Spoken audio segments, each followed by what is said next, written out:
Sir నన్ను కాపాడండి sir.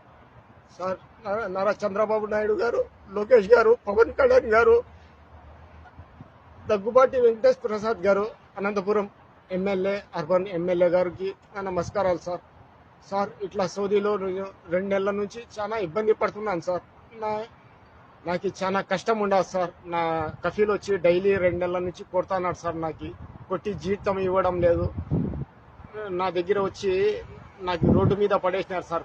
10 దినాల నుంచి నేను రోడ్డు మీద ఉన్నాను సార్.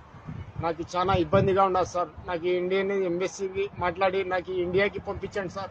నా భార్య పిల్లలు చాలా ఆశతో ఎదురు చూస్తున్నారు సార్. నా కొడుక్కి కిడ్నీ ప్రాబ్లం అయింది సార్. దానికి 12 లక్షల దాకా ఖర్చు చేసినాను సార్. చాలా అప్పులు ఉన్నాయి సార్. నేను డ్రైవర్ ఉద్యోగంలో ఇక్కడికి వచ్చాను. నా సౌదీ డైలీ నన్ను కొట్టి చాలా హింసిస్తున్నారు సార్. ఇట్లా బయటకు వచ్చి దొంగతనంగా నేను మీకు వేడుకుంటున్నాను సార్. దయచేసి నాకు కాపాడండి సార్. సార్ కాపాడండి సార్. సార్ కాపాడండి సార్. సార్ నా వల్ల కావడం లేదు సార్. దయచేసి నన్ను ఇక్కడి నుంచి ఇండియాకు రప్పించుకోండి సార్. సార్ ప్లీజ్ సార్, మీ కాళ్ళు మొక్కుతుంది సార్.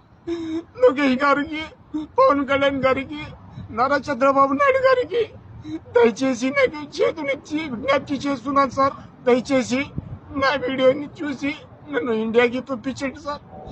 రప్పించుకోండి సార్. ప్లీజ్ సార్, దయచేసి మీకు పుణ్యం ఉంటుంది సార్. నా భార్య పిల్లలు చాలా ఇదిగా ఉన్నారు సార్. ప్లీజ్ సార్, నా కఫీలు వచ్చి డైలీ కొడుతున్నాడు సార్. ఇలా కొట్టి నీకు పోలీసులకి అప్పగించేస్తాను చెప్తానాడు సార్. నా వల్ల కావడం సార్. 10 రోజుల సార్ తినక నాకు చాలా అవస్థలో ఉండాలి సార్. నాకు మసీద్లో పండుకుంటున్నాను సార్. నాకు ఎవరు లేరు సార్. ఆధారము రోడ్డు మీద పడుకొని నేను కాలం ఎలా తీస్తున్నాను సార్.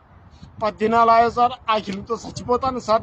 దయచేసి నాకు ఇండియన్ ఎంబసీతో మాట్లాడి నాకు ఇండియాకి రప్పించుకోండి సార్.